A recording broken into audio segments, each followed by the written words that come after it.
नमस्कार मित्रों, मैं प्रेम बहुखंडी उत्तराखंड क्रांति दल के सभी साथियों का और जो इस प्लेटफॉर्म में आज मेरे साथ जुड़े हुए हैं उन सबका हार्दिक स्वागत करता हूं। मैं उत्तराखंड के पौड़ी जिले के पोखड़ा ब्लॉक के नौगांव गांव का रहने वाला हूं। देहरादून में रहता हूं। कभी सरकार के साथ, कभी पत्रकारिता के साथ काम करता रहा हूं। पहले मैं भारत सरकार में रहा हूं बहुत साल तक, consultant, adviser, officer on special duty. मैं राज्यसभा टेलीविजन में रहा हूं लगभग 4 साल तक, हेड ऑफ रिसर्च डिपार्टमेंट, और मेरा एक सीरीज भी आती थी, ये भी मुद्दा है। उत्तराखंड आंदोलन के दौर में मैं डीएवी कॉलेज देहरादून में पढ़ता था, और जैसा कि अन्य साथी हमारे उत्तराखंड आंदोलन के साथ जुड़े हुए थे, उसी तरह से मैं भी एक नौजवान के तौर पे जुड़ा रहा। जेल में भी गया, लाठी डंडे सब कुछ खाए, जो भी किया जा सकता है आंदोलनकारी के तौर पे वो सब किया। चूंकि स्थिति हम सब पहाड़ के लोगों की आर्थिक स्थितियां इतनी मजबूत नहीं होती है कि हम बहुत लंबे समय तक राजनीति को में आ पाए, राजनीति कर पाए। इसलिए बाकी नौजवानों की तरह मैंने भी उत्तराखंड छोड़ा और मैं दिल्ली चला गया।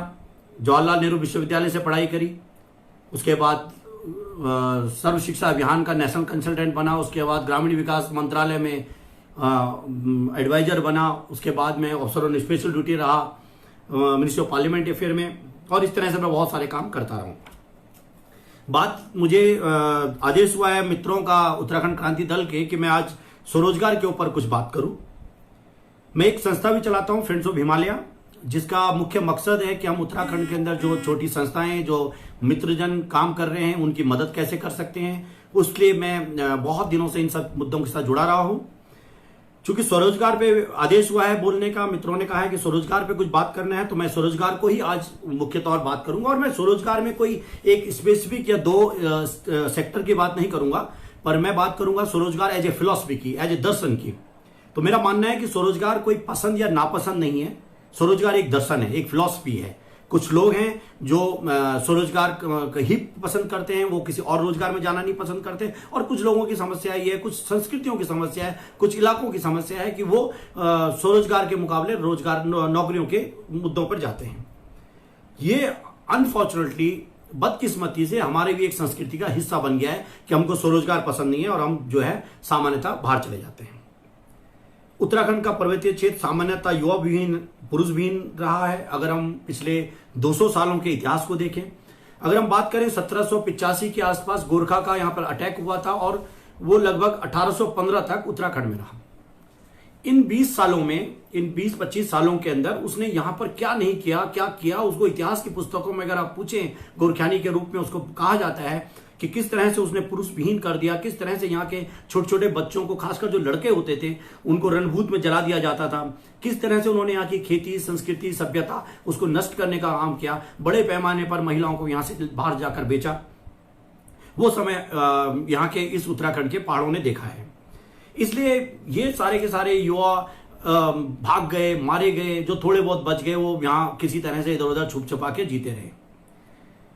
उसके बाद 1815 में ब्रिटिशर्स आए, खासकर जो ब्रिटिश गढ़वाल जिसको हम कहते हैं, गंगा का पूर्वी क्षेत्र है, जिसमें हम पौड़ी गढ़वाल से लेके और कुमाऊं का पूरा इलाका, वहां तक जाते जाते हम पहुंच जाते हैं नेपाल बॉर्डर तक, जिसमें आजकल काफी हंगामा चल रहा है, सिंगोली की संधि का मुद्दा है।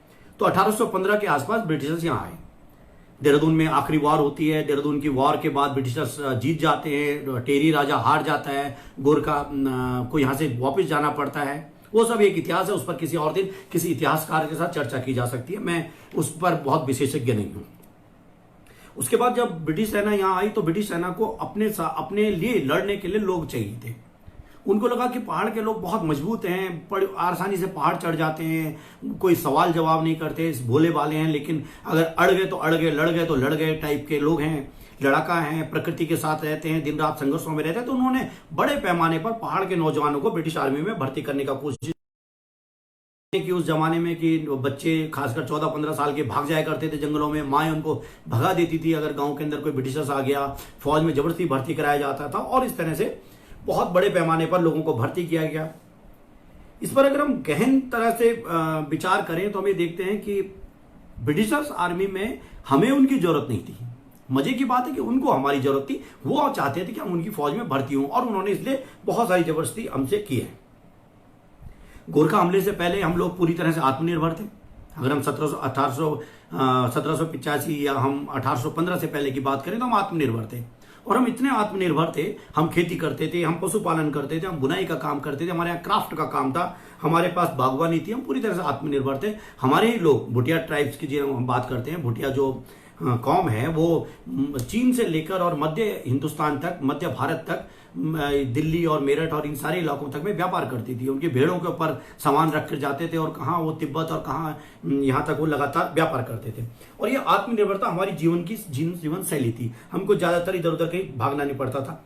लेकिन अगर हम थोड़ा सा और आगे बढ़ते हैं और हम देखते हैं कि कुछ लोग कहते हैं, कुछ लोगों का मानना है कि मसालों के लिए और चाय के लिए हम लोग बाहरी दुनिया के पर आश्रित थे।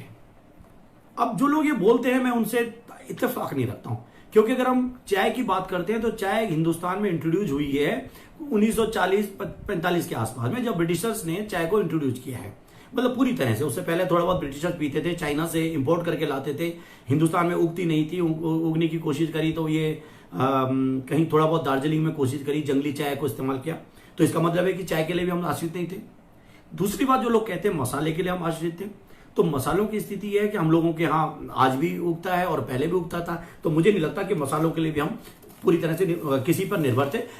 और सामान्यतः मेरा ये मानना है कि हम पूरी तरह से आत्मनिर्भर थे। और ये एक वहम है लोगों का कि हम कुछ चीजों के लिए, हाँ हो सकता है कपड़ा वपड़ा खरीदने के लिए जाते होंगे बाहर, पर ये तो व्यापार में चलता ही है, कुछ हम देंगे कुछ वो लेंगे, तो इसमें कोई निर्भरता का प्रश्न नहीं हुआ। कई चीजों के लिए लोग हमारे ऊपर निर्भर थे, कई चीजों के लिए हम उन पर निर्भर थे। रॉक सॉल्ट, हमारा जो हिमालय का जो रॉक सॉल्ट है, जिसको आज बाबा रामदेव बड़े गर्व से करते हैं कि 300 साल पुराना रॉक सॉल्ट है या 500 साल पुरानी रॉक से इसको निकाला है, वो सारा का सारा हमारे पास, उसमें भी हम आत्मनिर्भर थे। तो ये जो गलत धारणाएं हैं, इसको हमें तोड़ने की जरूरत है कि हम आत्मनिर्भर नहीं थे और फौज में जाना हमारी एक मजबूरी रहा है। सच ये है कि अगर हम 200 साल पहले की बात करें तो ब्रिटिश आर्मी ने हमको जबरदस्ती पकड़ पकड़ के फौज में भर्ती करा, यानी कि हमारी जरूरत नहीं थी, उनकी जरूरत थी कि उनको एक नौजवान चाहिए थे। अब होता क्या है कि जो गरीब आदमी हैं, जो इस तरह से ज्यादा सोचने वाले लोग नहीं हैं, उनको फिर लालच दिया जाता है, उनको वीरता के वो दिए गए कि विक्टोरिया क्रॉस दे दिया गया, उनको बड़े बड़े अवार्ड दे दिए गए और कहा कि अरे वो तो बहुत बड़ा गजब का काम है, आप तो बहुत बढ़िया लड़ाका हो, आप तो फ्रांस में जाके लड़ सकते हो, आप जर्मनी के बॉर्डर में लड़ सकते हो, आप ये पूरा पूरा नेफा का बॉर्डर आपके हवाले कर दिया जाता है, आपको विक्टोरिया क्रॉस दे दिया गया और बहुत सारी चीजें दे दी गई। तो एक 14-15 साल का नौजवान पहाड़ से जाता है, पहाड़ से फौज में भर्ती हो जाता है और जब वो आता है वापस 35, 37, 40, 50 के बीच में, तो ज्यादातर लोग या तो उनकी डेड बॉडी आती है, मृतक शरीर आते हैं, या फिर उनके पास जो आता है उनके हाथ पैर टूटे हुए होते हैं, लूले लंगड़े होते हैं और बीमारियां तो लगभग सबको लग जाती है। क्योंकि जिन कठिन परिस्थितियों में वो रहते हैं, ये पक्की बात है, गुलामों की फौज है, ब्रिटिशर्स कोई उनके लिए बेस्ट व्यवस्था तो करता नहीं होगा। तो जो भी उन्होंने छोटा मोटा करा, वो चाहे बर्फ में रह के या वो नेफा में सांपों ने काट दिया या कहीं मलेरिया हो गया या कुछ और दिक्कत हुई, तो जब वो वापस आए तो उनके पास, उनके सीने पे बहादुरी के तगमे तो लगे हुए थे, लेकिन हाथ पैर से पूरी तरह से विकलांग हो चुके थे और उनके लिए कोई ऐसी विशेष व्यवस्था नहीं थी। ब्रिटिशर्स ने उनको तगमे दिए, ब्रिटिशर्स ने उनको कहा कि बहादुर फौजी, बहादुर पहाड़ी है, बहुत बढ़िया सब कुछ चल रहा है। लेकिन ब्रिटिशर्स ने उनकी सुविधा के लिए कभी ये नहीं सोचा कि यार ये पहाड़ वापस जा रहे हैं, क्या इनके लिए हम कुछ स्वास्थ्य की सुविधा व्यवस्था कर सकते हैं, क्या इनके लिए हम कोई अस्पताल बना सकते हैं, क्या हम इनके बच्चों के लिए कोई शिक्षा का बड़ा केंद्र खोल सकते हैं। तो वो सब उन्होंने नहीं किया। 2 बोतल दारू के हाथ में देके, थोड़ा सा पेंशन उनके हाथ में देके उनको कहा तुम जाओ और अपनी मर्जी से अपना जिंदगी जियो। और सच ये है कि वो करते भी क्यों भाई, कोई भी अपने गुलाम के लिए क्यों करेगा, वो तो उनके गुलाम थे, देश गुलाम था, तो डेफिनेटली वो पहाड़ियों के लिए कोई विशेष तो करेंगे नहीं। और धीरे धीरे हमको एक आदत पड़ गई कि ठीक है, हम गए फौज में, हाथ पैर कट गए, वापस आए किसी तरीके से, और ये हमारे को लगा, हम इसी में खुश होने लग गए। पहाड़ के जब युवा जाने लगे यहाँ से, तो लाजमी है कि पहाड़ बंजर हो गया। और अगर हम देखें तो हम पहाड़ी बहुत खुश होते हैं इस बात में कि मेरे दादाजी के जमाने का हल है, मेरे दादाजी के जमाने का मकान है, मेरे दादाजी के जमाने का ये है, मेरी दादाजी के जमाने का ये है, ये चीज मेरी दादी लेके आई थी, ये चीज मेरी बड़दादी लेके आई थी। और अगर हम देखें कि सिर्फ इतना नहीं, जब हम ये कहते हैं कि ये मेरे दादाजी के जमाने का हाल है, तो इसका मतलब हम ये मान के चलते हैं कि दादाजी के जमाने से लेकर आज तक, अगर आपकी उम्र 50 वर्ष है और दादाजी की उम्र आपके हिसाब से 80 साल 90 साल पहले वो गुजर चुके हैं, मतलब उनकी उम्र 90 होनी चाहिए थी आज के डेट में, या 100 होनी चाहिए थी, इसका अर्थ है कि 100 साल से आपने विकास नहीं किया। इसका अर्थ है कि 100 साल पहले जो हल था वही हल आज आपके पास भी है। और सिर्फ हल की क्यों बात करें, हम भाषा की बात करें, हम आज तक भाषा के तौर पर अपने आप को एस्टेब्लिश नहीं कर पाए। हम आज भी बोली में हैं। बोली भी हम देखेंगे उत्तरकाशी के एक इलाके में दूसरी बोली जाती जाती है, और हर घाटी, हर नदी घाटी के अंदर हमारी जो गढ़वाली भाषा है उसमें बदलाव हो जाता है। उत्तरकाशी की भाषा को आप गढ़वाल के लोग, पौड़ी गढ़वाल के जो अल्मोड़ा से लगे हुए लोग हैं वो नहीं समझ पा रहे हैं, तो अल्मोड़ा की बोली को आप चंपावत के और पिथौरागढ़ के लोग नहीं पढ़ पाए। हम भाषा में कोई विकास नहीं कर पाए, हम पशुपालन के तरीके में कोई विकास नहीं कर पाए। आज भी वही तरीका है जो हमारा 200 साल पहले था कि पशुओं को उठाया और एक छोटी सी गुफा नुमा गौशाला में बांध दिया, वो अंधेरे और कीचड़ में रहते हैं, और फिर हम और सुबह उनको फिर छोड़ दिया, वो जंगल में जाते हैं, और फिर हम उम्मीद करते हैं कि वो हमको आके 5 किलो दूध दे देगा। मैं तो कहता हूं कि धन्य है वो गाय कि अगर वो उसके बावजूद, इन सारी कष्टों के बावजूद हमें आधा लीटर और 1 गिलास दूध भी दे देती है, तो उसको भी हमें उसका धन्य मान लेना चाहिए, क्योंकि उससे ज्यादा वो दे नहीं सकती। भवन निर्माण की शैली, ये ठीक है कि हमको अपनी सांस्कृतिक विरासत को बचाना चाहिए, हमें अपनी पहाड़ी शैली को बचाए जाना चाहिए, लेकिन पर्वतीय मकानों की शैली में क्या हम उसमें थोड़ा सा आधुनिकरण नहीं कर सकते? क्या उसको हम सुविधा संपन्न नहीं कर सकते? क्या उसमें प्रॉपर खिड़कियां नहीं बना सकते हैं? क्या उसके हम एक बढ़िया सा जिसमें वेंटिलेशन नहीं कर सकते हैं? क्या उसमें से हम धुआं बाहर निकलने वाला नहीं कर सकते हैं? क्या हमारे चूल्हे उन्नत नहीं हो सकते हैं? क्या हमारी जो घास, गाय को हम घास देते हैं उसके आगे जो खोर होता है जिसमें रह के वो घास खाती है, क्या हम वो नहीं बना सकते हैं? क्या हम घास की कुट्टी काटने की मशीन नहीं इकट्ठे कर पाते? अर्थात ये जो सारे के सारे टेक्नोलॉजी थी, बागवानी के तरीके हमारे वही पुराने के पुराने, हमने बागवानी के तरीकों में कोई नया रिसर्च कोई करने की कोशिश नहीं की। उनका रिसर्च करता कौन? क्योंकि जो जिन्होंने रिसर्च करना था वो तो वहां थे नहीं, तो रिसर्च करेगा कौन? बच गई औरतें कितना रिसर्च करेंगी? हिस्ट्री ऑफ टेक्नोलॉजी जब हम पढ़ते हैं, तकनीकी का जब इतिहास हम पढ़ते हैं, तो उसमें हम एक थियोरेटिकल बात बोलते हैं कि जो टेक्नोलॉजी है वो कभी भी क्रिएट नहीं की जा सकती। आप अचानक से आउट ऑफ ब्लू, जिसको हम कहते हैं कि अचानक से कोई चीज कह दें कि कोई जादू से कोई टेक्नोलॉजी डेवलप हो गई, वो ऐसा नहीं होता है। आपके फोन को भी अगर आप देखेंगे तो एक जमाने में एक दूसरे तरह का फोन था, और आज हमारे पास टच स्क्रीन फोन आ गया, और हम अगले किस स्टेज पे जाएंगे हमें मालूम नहीं है। तो तकनीकी का विकास एक स्टेज से दूसरे स्टेज पे होता है। अगर हम स्टोन एज की बात करें, पाषाण युग की बात करें, तो पहले पत्थर फेंक के शायद वो हमला करते होंगे जंगली जानवरों को मारने के लिए। धीरे धीरे उनमें से कोई विकसित हुआ और उसने पत्थर की थोड़ा सा शेप देनी शुरू कर दी। उसने उसको थोड़ा सा इस तरह किया कि पत्थर को पकड़ के मारना दूर तक ज्यादा आसान रहता होगा, और धीरे धीरे शायद उसने कुछ और जोड़ते जोड़ते आज हम जिन आधुनिक हथियारों पर आ गए हैं कि जिसमें लोहा भी हमने जोड़ दिया, उसके पीछे हमने लकड़ी का हैंडल लगा दिया, ये सारा का सारा स्टेज 1 टू आज की स्टेज तक हम पहुंचे। इसलिए हमने तकनीकी का विकास हमेशा एक स्तर से दूसरे स्तर पे होता है। लेकिन अफसोस की बात है कि उत्तराखंड के अंदर टेक्नोलॉजी का विकास, हम पिछले बहुत सारी टेक्नोलॉजी ऐसी हैं जो आज भी हम 200 साल पुरानी कर रहे हैं। पौड़ी के अंदर मकान आज भी वही हैं कि 4 फीट 5 फीट से बड़ा उनका दरवाजा नहीं है। आज भी थोड़ा सा लंबा आदमी हो जाए तो उसको झुक के जाना पड़ता है। आज भी कमरे ऐसे हैं और किचन ऐसे हैं कि औरतों की आंखें फूट जाती है उसके अंदर खाना बनाते बनाते। उनको कितने सारे स्वास्थ्य की दिक्कतें हो रही है हम जानते नहीं है। आज भी स्थिति ऐसी है कि हम अपने गाँव के अंदर बाथरूम नहीं बना पा रहे हैं। ये सारे के सारे कृषि यंत्र की बात करें, पशुपालन के तरीके की बात करें, मकानों की डिजाइन की बात करें, वही समस्या भी है, यही समस्या की जड़ भी है। जब हम युवाओं से बात करते हैं वो कहते हैं वहां सुविधाएं नहीं है। अरे भाई सुविधा लाएगा कौन? जब युवा रहेंगे तभी तो सुविधा आएगी। सुविधा लाने वाला भी युवा ही है। तो यही समस्या भी है और यही समस्या का जड़ भी है और यही समस्या की हल भी है। नई तरीके के हल के बारे में सोचेगा कौन? तो हल चलाने वाला होगा वही तो सोचेगा। अगर आपने किसी अनपढ़ आदमी को हल चलाने के लिए हल रख दिया तो वो उसको तो लगता है कि इसके अलावा दूसरा हल कोई बन ही नहीं सकता। तो यानी कि कुछ बड़े लिखे लोग जो जाएंगे वो सोचेंगे कि हाँ हल में यार थोड़ा भारी हो रहा है, इससे जानवरों को भी दिक्कत आ रही है, ये टूट भी जा रहा है, इसमें और बहुत सारी चीजें वो हो रही हैं, तो वो कैसे उसको हम सुधार सकते हैं। व्यवसायिक पशुपालन की बात करें, आधुनिक पशुपालन की बात करें, उस पर हमारा कोई बहुत रिसर्च नहीं हुआ, कोई सोच नहीं हुई है, उस पर कोई बातचीत नहीं हुई है। ये सारी की सारी चीजें अगर हम देखते हैं।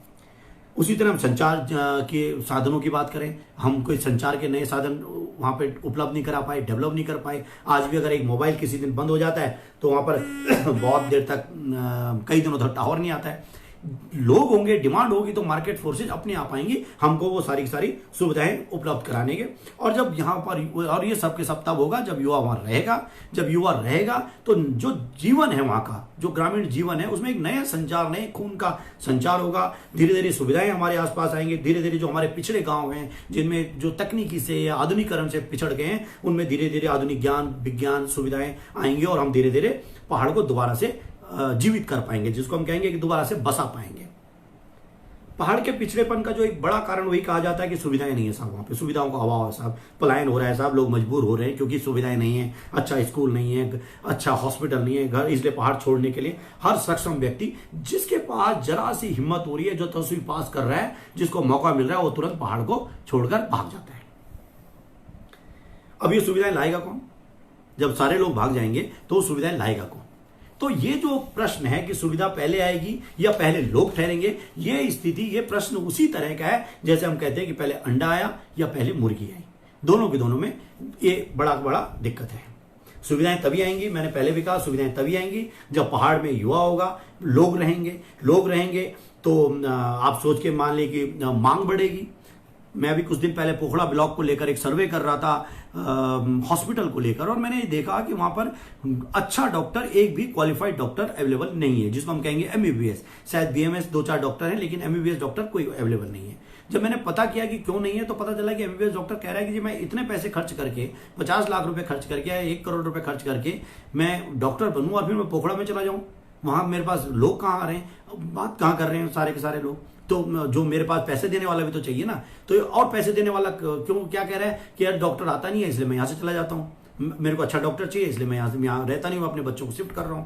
और डॉक्टर कह रहा है कि चूंकि पैसे देने वाले नहीं है इसलिए मैं डॉक्टर नहीं कर रहा हूं। तो वही पहले अंडा और पहले मुर्गी का जो एक इशू है वो है, अच्छे लोग रहेंगे तो अच्छा डॉक्टर भी आएगा, अच्छा स्कूल भी आएगा, और धीरे धीरे पहाड़ जो है एक पूरी तरह से दोबारा बसावट में आ जाएगा। और अगर ये सब नहीं होगा तो वही होगा, बिरह के गीत होंगे, हमारे दुख के गीत होंगे, खुदेड़ी गीत होंगे, और हम उन्हीं खुदेड़ी गीतों को गा कर बहुत सारे खुश होते रहेंगे, और हम वैसे निरीह प्राणियों की तरह अपने पहाड़ को उजड़ता हुआ देखते रहेंगे। जिस तरह से पिछली कई पीढ़ियां हमारी देख रही हैं, वो कुड़ रही हैं, वो सोच रही हैं, वो लगातार बातचीत कर रही हैं कि हाँ हमको कुछ करना है, लेकिन वो कुछ कर नहीं पा रहे। रिवर्स प्लान को लेकर काफी चर्चाएं, काफी सरकारों ने बात कर ली है, कुछ हो गया है, लेकिन कुछ नहीं हो पा रहा है। कोरोना एक विश्वव्यापी संकट है। इस संकट ने अमेरिका जैसे देश को भी हिला के रख दिया है।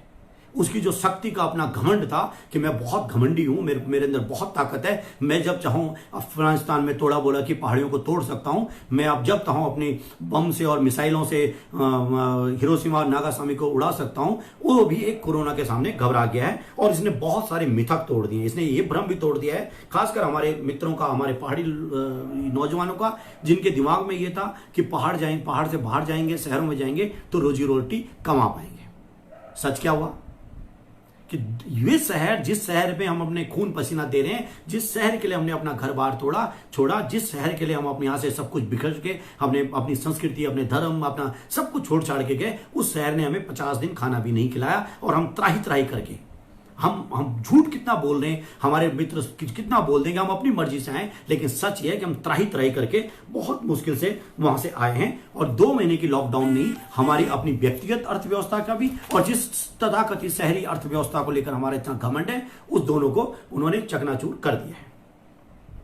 हमारे बहुत सारे मित्रों को ये रहता है कि हमारे चाचा, मतलब जब हम गांव में जाते हैं हम तो पूछते हैं, जी हमारे चाचा या हमारे दादाजी दिल्ली में रहते हैं और बड़े मजे में रहते हैं, बहुत ऐशो में रहते हैं। ये जो भ्रम है, इसको ये भ्रम ही है। मैं आपको सच बताऊं, मैं दिल्ली में भी रहता हूं, मैं एक रिसर्चर हूं, मैं शोध करता हूं, मैं मीडिया में रहा हूं, मैं सरकार में रहा हूं, और मैं आपको बताऊं दिल्ली की कुछ कॉलोनी ऐसी हैं, खोड़ा में आप चले जाइए, खिचड़ीपुर आप चले जाइए, आप बदरपुर की कॉलोनी में चले जाइए, वहां नरक से बुरा जीवन पहाड़ के लोग जी रहे हैं। जब उनसे पूछो कि क्यों जी रहे हो, तो उनका भी यही प्रश्न रहता है, यहाँ क्यों रह रहे हो? उनका रहने हिसाब शहर में रहेंगे, बच्चों को पढ़ाएंगे। और जब पूछो कि बच्चे कहाँ पढ़ रहे हैं, तो बच्चे कहाँ पढ़ रहे हैं? वही म्यूनिसिपल कॉर्पोरेशन के स्कूल में, नगर पालिका के स्कूल में। साथ में कौन है? वही झाड़ू मारने वाले लोग, वही जो बिल्कुल क्लास 4 और बिल्कुल गए गुजरे लोग जो देश में, वही आपके बच्चों के साथ पढ़ रहे हैं। तो भैया गए क्यों हो वहां पे? कौन सी रोजी रोटी की बात करें? सुबह न्यू अशोकनगर में आप चले जाइए, पहाड़ की महिलाएं जिस तरह से पानी के लिए एक डब्बा पानी के लिए संघर्ष चल रहा होता है, वहां टैंकर के पास आया हुआ, जिस तरह की बदबू उसके आसपास आ रही होती, वो अपने आप में बहुत बुरी हालत रहती है। और फिर ये जो मिथ है, ये मिथ अभी तक ये इसमें टूट गया है। बहुत सारे लोग इस वक्त मजबूरी में ही सही, लेकिन अपनी जड़ों को ढूंढते हुए वापस आए हैं। और मेरे को एक खबर मिल रही है कि बहुत सारे गांव के अंदर उनके साथ अच्छा व्यवहार नहीं किया जा रहा है, जो कि एक अफसोसजनक है।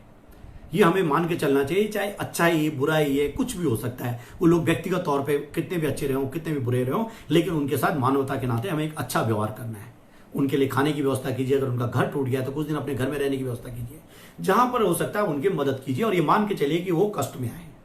और सिर्फ यही मान के ना चलिए कि वो कष्ट में आए, इनमें से बहुत बड़े पैमाने, अगर हम इस टाइम जो प्लान आयोग की रिपोर्ट है जो कह रही है कि हमारे पास लगभग 1 लाख यूथ आ गया है, तो मैं दावे के साथ कह सकता हूं कि इस 1 लाख यूथ में से 50,000 यूथ ऐसा है जो यूथ ने पहाड़ की ग्रामीण अर्थव्यवस्था में पिछले कई साल से अपना कंट्रीब्यूशन किया है, मदद जरूर की है उसने। ये ना माना जाए वो चाहे कुछ मनी ऑर्डर भेजा उसने, या कभी कभी वो गांव में आया, कभी कभी वो किसी देवता नचाने के लिए आया, पूजा पाठ करने के लिए आया, घर भूत बजाने के लिए आया, लेकिन वो आया और जब आया वो कुछ खर्च कर गया। तो इसलिए इस वक्त उसकी मदद हमें करने की जरूरत है, और सिर्फ मदद ही नहीं करने की बल्कि उसके जो अनुभव है, जो शहर से अनुभव लेके आए, भले से इनमें से कई लोग झूठ बोलेंगे, वो हरा पीला चश्मा पहन के गांव में घूम रहे होंगे और बड़ी बड़ी बातें कर रहे होंगे कि ये साफ शहर में तो मेरा है, लेकिन मैंने सच्चाई आपको बता दी है। और इस सच्चाई को हम बहुत जल्दी, मेरी कोशिश रहेगी कि हम इसको उजागर कर पाएं कि किन परिस्थितियों में, किन स्थितियों में हमारे मित्र लोग दिल्ली में रह रहे हैं। उन सारे लोग ल्यूटिन दिल्ली में नहीं रहे, जो हम दिल्ली की पिक्चर हमारे सामने दिखाई देती है ना, कि चारों तरफ हरियाली है और चारों तरफ बड़ी चौड़ी चौड़ी सड़कें हैं और बहुत बड़ी बड़ी लंबी गाड़ियां चल रही हैं। उन स्थानों तक पहुंचने के लिए बहुत मुश्किल से 5 से 10 पहाड़ी जो दिल्ली जाते हैं वो लोग रह पाए, बाकी ज्यादातर बिल्कुल बुरी स्थिति में है, दयनीय स्थिति में, नारकीय स्थिति में वहां जीने को मजबूर हो रखे हैं। तो इस वक्त हमें को उनके अनुभवों का लाभ उठाना चाहिए, उनके साथ चर्चा करनी चाहिए, और उनको भी चाहिए कि वो चर्चा करें, परिचर्चा करें। उन्होंने बाहर रहे हैं, बाहर से सीखे हैं, एक्सपोजर लिया है, टेक्नोलॉजी सीखी है, कि उनको व्यापार करने के तरीके सीखे उन्होंने। क्योंकि हम पहाड़ के लोग, मैंने आपको कहा कि पिछले 200 सालों से चूंकि हम नौकरी पे पहाड़ पे फौजियों की में रहे, तो हमको व्यापार करना नहीं आता। तो इनमें से बहुत सारे लोग, चाहे वो किसी हलवाई की दुकान में उसने काम किया है, उसने किसी शोरूम में काम किया है, किसी मॉल में काम किया है, तो व्यापार के छोटे मोटे गुण तो उसने सीख लिए और अच्छे तरीके से सीख लिए हैं। तो उस पर हमको बात करनी चाहिए, और उनके ज्ञान का इस्तेमाल हमको पहाड़ के अंदर कैसे कर सकते हैं उस पर हमें बात करनी चाहिए। अब हम कार्य योजना के बारे में बात कर रहे हैं कि भाई कैसे हम इनको लिए कार्य योजना कर सकते हैं। तो 2-3 चीजों पर मेरा एक मानना है, हम कल भी इस पर चर्चा कर रहे थे, बड़ी लंबी चौड़ी चर्चा हुई थी कि 3 तरह की चीजें हमें इस वक्त करने की जरूरत है। एक है शॉर्ट टर्म, एक है मिड टर्म, और तीसरा है लॉन्ग टर्म। शॉर्ट टर्म में हम क्या कर सकते हैं? शॉर्ट टर्म में हमारे बहुत सारे मित्र जो पहाड़ों में आए हैं, नौजवान पहाड़ों में आए, ये इनके लुटे पिटे हुए आए हैं। इनके पास पिछले 50-60 दिन से तनख्वाह नहीं मिली इनको अगले 5-7 महीने तक, 1 साल तक तनख्वाह मिलने की गुंजाइश भी नहीं है। बहुतों की नौकरी छूट चुकी होगी। तो इन लोगों के लिए कुछ रोजगार सृजन का काम करना पड़ेगा। रोजगार सृजन के लिए मनरेगा सबसे बड़ा एक कार्यक्रम है। हमें मांग करनी चाहिए मनरेगा के तौर पे कि मनरेगा में गांव में काम दिया जाए। इस पर बहुत सारे लोग चर्चा कर रहे हैं, हमने भी लगातार उठा रहे हैं कि खेती में मनरेगा को इस तरह से डिजाइन किया जाना चाहिए, रिडिजाइन किया जाना चाहिए, इस तरह के कार्यक्रम तय किए जाने चाहिए कि मुझे कहा जाए कि मैं अपने ही मकान को, जो मेरा मकान टूट फूट गया, मैं उसको रिपेयर कर लूँ, जो मेरे खेत टूट गए, जो मेरी सार्वजनिक संपत्ति गांव के अंदर टूट चुकी है, जो हमारा पानी का नौला टूट चुका है, जो हमारी पंचायत घर टूट चुके हैं, हम उनको रिपेयर करें और उसके एवज में हमको कुछ पैसा मिले। ये मांग हमको करनी चाहिए। उसके लिए हम सरकार पे दबाव बना रहे हैं, और उत्तराखंड क्रांति दल को भी पार्टी के तौर पर एक दबाव बनाना चाहिए कि कम से कम 5,000 रुपए महीना बेरोजगारी भत्ता इन युवाओं को दिया जाना चाहिए। और जब मैं कह रहा हूं कि इनको 5,000 रुपए युवा को दिया जाना चाहिए, तो मैं ये नहीं कह रहा हूं कि फ्री में दे देना है, उनको एक कार्य योजना उनके हाथ में देनी है। और कार्य योजना यही होगी कि भैया ये 5,000 रुपए तुम्हें दे रहे हैं, तुम अपने मकान की फोटो खींच के दो, और 1 महीने के बाद या 2 महीने बाद, 4 महीने बाद आप हमें बताओगे कि अब उसको क्या रिपेयर किया है, रंग रोगन किया है, साफ सफाई किया है, कुछ किया है।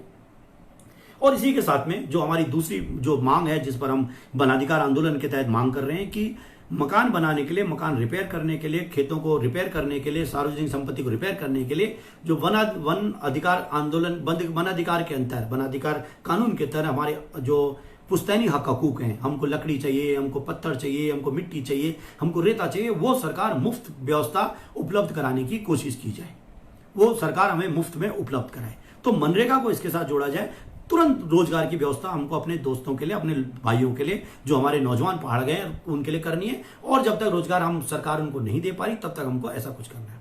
दूसरा हुआ मिड टर्म। अब इनमें से बहुत सारे नौजवान बहुत जल्दी यहां से निकल जाएंगे, 6 महीने बाद, 3 महीने बाद, 4 महीने बाद।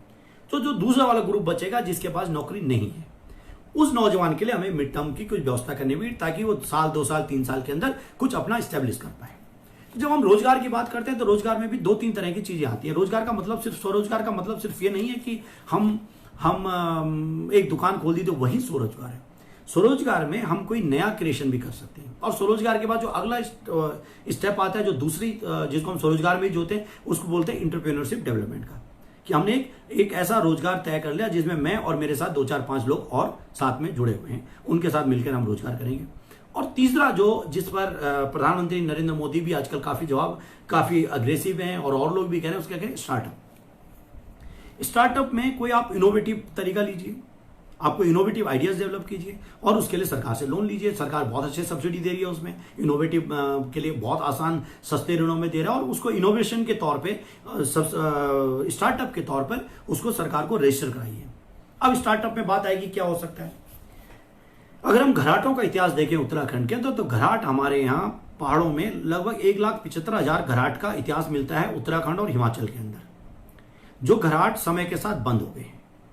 और मैं लगातार अलग अलग प्लेटफॉर्म में इस बात को कह रहा हूं कि हमने उत्तराखंड ने 2 चीजों पर अभी तक इस्तेमाल नहीं किया। एक, जो हमारा पानी का टेम्परेचर है, जो ठंडक है, उसका हम इस्तेमाल नहीं कर पाए, और दूसरा है ग्रेविटी। पानी की जो ग्रेविटी है, जो पानी का जो फोर्स है, जो गुरुत्वाकर्षण की तरह वो पानी हमारा ऊपर से नीचे की तरफ आ रहा है, हम इन दोनों चीजों का इस्तेमाल करने में असफल रहे। चाहे वो गाड गधेरों की बात करें, या हम बड़ी नदियों की बात करें, या हम नयार की बात करें, या हम गंगा यमुना जैसी बड़ी नदियों की बात करें, हम इस ग्रेविटी का इस्तेमाल नहीं कर पाए। अगर हमने बिजली भी उत्पादन करी है, तो बिजली उत्पादन भी हमने बांध बना के किया, और एक हमने आर्टिफिशियल ग्रेविटी बनाई है। हमने बांध से पानी को उठाया और उसको फिर टनल में ले गए और उससे हमने पानी पे बिजली बनाई है। लेकिन जो प्रकृति ने हमें दिया हुआ है, जो ग्रेविटी दी है कि हम पानी बहुत ऊपर से नीचे की तरफ आ रहा है, हम उसका इस्तेमाल नहीं कर पाए। तो उसका इस्तेमाल होना चाहिए। उसका इस्तेमाल किस चीज में हो सकता है? उसका इस्तेमाल हो सकता है घराट चलाने के लिए। अब घराट की बात आएगी तो आप कोई भी कहेगा यार मैं क्या घराट चलाऊंगा, अब घराट ही चलाना मेरा काम रहेगा, इसमें कोई कमाई नहीं है। तो आधुनिक घराट को लेकर department of science and technology और ये जो उरेडा करके हमारा एक संगठन है उत्तराखंड के अंदर, उत्तरांचल रिन्यूएबल एनर्जी का जो ग्रुप है, वो इस पर बहुत सारी मदद कर रहा है, बहुत सब्सिडी दे रहा है। तो घराट को हम आधुनिक बना सकते हैं। कोई टेक्नोलॉजी वाले बहुत सारे इंजीनियर दोस्त हमारे पहाड़ों की तरफ गए, वो उसके अंदर कोई गरारी लगा सकते हैं, उसमें पानी का जो फोर्स है उसको बढ़ा सकते हैं, उसमें जो चक्के घूमते हैं उनको कुछ तरीके से बढ़ाया जा सकता है। और वो जो घराट है वो एक तरफ बिजली उत्पादन करेगा। मैं कल ही यहाँ पर मसूरी के पास में एक जगह है, उसको कहते हैं मसूरी से नीचे भट्टा गांव के पास में क्यारकाली गांव में गया था। वहां एक गजेंद्र सिंह रावत जी हैं, उन्होंने बिजली उत्पादन 4 से 5 मेगा किलोवाट का वो बिजली उत्पादन कर रहे हैं। तो वो बिजली उत्पादन हम गांव में क्यों नहीं कर सकते? उसको हम सरकारी ग्रिड में डाल दें, उससे हमको सब्सिडी मिलेगी। पर मुझे लगता है ग्रिड में डालने की जरूरत ही नहीं है, क्योंकि जितनी बिजली हम उत्पादन करेंगे उतनी से ज्यादा खपत तो हमारे गांव में ही है। बिजली की खपत हो सकती है, जो बिजली बच जाती है उसके बाद हमारे यहाँ देखिए टाटा फ्रेश करके एक ब्रांड है मसाले का। तो टाटा का जो यूनिक यूएसपी जिसे हम कहते हैं यूनिक सेलिंग प्राइस है, वो क्या है? वो उसका ये है कि हमारा कोल्ड मतलब हम ठंडे में इसको पीसते हैं। ठीक है, आप में से बहुत सारे लोग आटा तो सभी खाते हैं। आप चक्की में पिसा हुआ आटा देखिए, जैसे वो पीस के निकलते हैं, आप उसको हालत देख लीजिए, उतना गर्म हो जाता है कि जो भी गेहूं के जो उसके गुण होते हैं, जो फाइबर है, जो उसके अंदर विटामिन हैं, जो उसके अंदर और गुण होंगे, मिनरल्स होंगे, वो सारे के सारे उड़ जाते हैं। जो उसके अंदर एसेंशियल ऑयल होंगे वो उड़ चुके होंगे। वही मसालों के साथ है। आप चक्की में पिसा हुआ मसाला इस्तेमाल कीजिए और आप सिलबट्टे में पिसा हुआ मसाला कीजिए, दोनों में जमीन आसमान का फर्क है। अब चूंकि मैं कहूंगा कि जब चक्के में पीस के कीजिए तो फिर मैं आपको वही इतिहास की तरफ ले जाऊंगा 200 सालों के बाद, तो मैं वहां नहीं ले जा रहा हूं आपको, मैं आपको ले जा रहा हूं आधुनिकीकरण की तरफ। तो हमारा घराट मसाले क्यों नहीं पीस सकता है? स्लो प्रोसेस में पीसे जाएंगे और हमारा यूनिक सेलिंग प्राइस यही होगा कि हम घराट के पानी से ग्रेविटेशनल फोर्स से हम इनको पीस रहे हैं। एक इसमें क्या हो रहा है कि हम किसी भी प्राकृतिक संसाधन का नुकसान नहीं पहुंच रहे। नदी का पानी हमने इस्तेमाल किया और वापस नदी में भेजा तो पानी खराब नहीं हो रहा, वो हमारा यूएसपी होगा। हमारा यूएसपी होगा कि इसको कोल्ड ठंडे में पीस रहे हैं तो उससे वो जो एसेंशियल ऑयल है वो खत्म नहीं हो रहा है। हमारा यूएसपी क्या होगा कि ये स्लो प्रोसेस में पीसे जा रहे हैं। जितने स्लो प्रोसेस में पीसा जाएगा उतने उसके अंदर गुण बचे रहेंगे, जितनी तेजी से पीसा जाएगा उसके गुण खत्म हो जाएंगे। तो घराट पर हम लोग जो ग्रेविटी है और जो ठंडक है। अच्छा, दूसरी बात आ रही है, हमारे यहाँ पहाड़ में लोग अक्सर ये बात कर रहे हैं। मैं कुछ दिन पहले उत्तरकाशी में था, मैंने उत्तरकाशी में एक ढाबे में पराठे खा रहा था, तो मैंने पराठे वाले से पूछा, उसने कहा भाई साहब इंतजार करना पड़ेगा आपको 15-20 मिनट, उसके बाद आपको पराठे अवेलेबल होंगे। मैंने पूछा 15-20 मिनट क्यों अवेलेबल करना पड़ेगा? उसने कहा आलू देहरादून से आएगा। अब आप सोचिए कि उत्तरकाशी का आलू इतना फेमस आलू है, उत्तरकाशी आलू की एक बहुत बेहतरीन बेल्ट है, और आलू वहां पर पराठे खाने के लिए आलू देहरादून से आएगा। और चूंकि गाड़ी लेट आई है, इसलिए एक मेहमान को जो पैसे देने को तैयार है उसको आधा घंटा आपने इंतजार कराना है। चूंकि मेरे पास कोई विशेष काम था नहीं, मेरे को वहां रुकना था, तो मैं आराम से आधा घंटा भी रुकने को तैयार था। लेकिन मान के चलिए कि मेरी जगह कोई यात्री होता और उसको जल्दी होती, तो क्या वो रुकता वहां पराठे खाने के लिए? वो चला जाता। तो जो 200 रुपए का पेमेंट मैंने और मेरे दोस्तों ने उस होटल में, ढाबे में किया, वो उसका वेस्ट चला जाता, वो उसको मिलता ही ना। तो अब बात आती है कि आलू का स्टोरेज, आलू को हम उत्तरकाशी के अंदर क्यों नहीं रख पा रहे। मैंने अनेक रिसर्चर से बात करी, शोध संस्थानों से बात करी कि कैसे इसको किया जा सकता है। तो आलू कैसे रखा जाता है? कोल्ड स्टोरेज में रखा जाता है। कोल्ड स्टोरेज का मतलब क्या होता है कि जहां अंदर ठंडक होनी चाहिए। तो हमारे पास उत्तरकाशी में जो नदी है, जो हमारी भागीरथी है, उसका टेम्परेचर पानी का किसी भी टाइम 4 से 5 डिग्री से ज्यादा नहीं होता है। तो जो आउट ऑफ बॉक्स थिंकिंग जिसको हम कहते हैं, कि हमने उस पानी का कभी इस्तेमाल करने की सोची नहीं कि उसकी जो ठंडक है, क्या हम कुछ ऐसा बना सकते हैं कि एक चैम्बर हो और पानी उसके ऊपर से पाइपों के द्वारा गुजरता हुआ चला जाए, या ऐसे ही चला जाए पानी। हम एक सिस्टम डेवलप करें कि पानी उसके ऊपर से गुजर के बाहर चला जाए। तो हमने पानी का कोई वेस्ट नहीं किया, हमने उसको कोई केमिकल ट्रीटमेंट नहीं किया, हमने उसको कोई खराब नहीं किया, उसका प्रदूषण नहीं फैलाया, सिर्फ पानी की ठंडक का इस्तेमाल किया और उसने हमारा कोल्ड स्टोरेज बना दिया। लेकिन करेगा कौन? ये स्टार्टअप में आ सकता है। हमारे पास खासकर जो घर, जो इलाके दक्षिण साउथ फेसिंग है, दक्षिण की तरफ जिनके पहाड़ियों का फेस है, वहां धूप जो है हमारे पास 7 से 8 घंटे तक रहती है। सोलर एनर्जी पे हम बात नहीं कर पा रहे हैं। सोलर एनर्जी एक हमारा उसका बहुत बड़ा हथियार बन सकता है आने वाले समय में।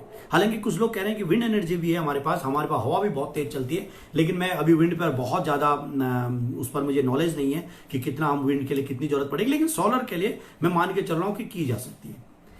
इसका मतलब है कि जो हमारी एक बड़ी समस्या है पहाड़ों में, कि भाई जरा सा बारिश तूफान आई और लाइट चली गई, जरा सा तूफान आया, लाइट वो चली गई, तो इंटरनेट डाउन हो गया, तो टेलीकम्युनिकेशन पूरा डाउन हो गया, तो टावर खत्म हो गया, क्योंकि टावर चल रहा है डीजल के ऊपर।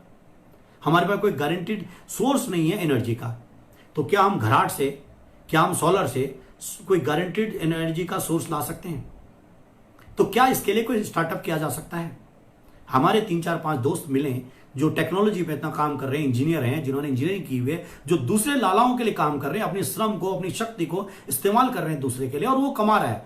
फिर वो आपकी हालत वही हो जाती है कि आप 2 महीने के अंदर वो लाला आपको सस्टेन नहीं कर पाए। जिस लाला को आप अपना खून पसीना दे रहे हैं, जिसको आप कमा के दे रहे हो, वो करोड़पति बनता जा रहा है, वो लाला आपको 2 महीने तनख्वाह नहीं दे पाया। उसने आपको कह दिया भैया यहां से निकल ले, और आप मजबूरी में भाग के पहाड़ की तरफ आ गए। कुछ लोग अभी उम्मीद कर रहे होंगे कि लाला हमें बुलाएगा, लेकिन मैं आपको कह दूं कि आने वाले टाइम में जो डाटा आप बोल रहे हैं, जो इंटरनेशनल इंफॉर्मेशन बता रही है, वो ये कह रहे हैं कि कोई 39-40 करोड़ लोग हैं जिनका रोजगार जाने वाला है।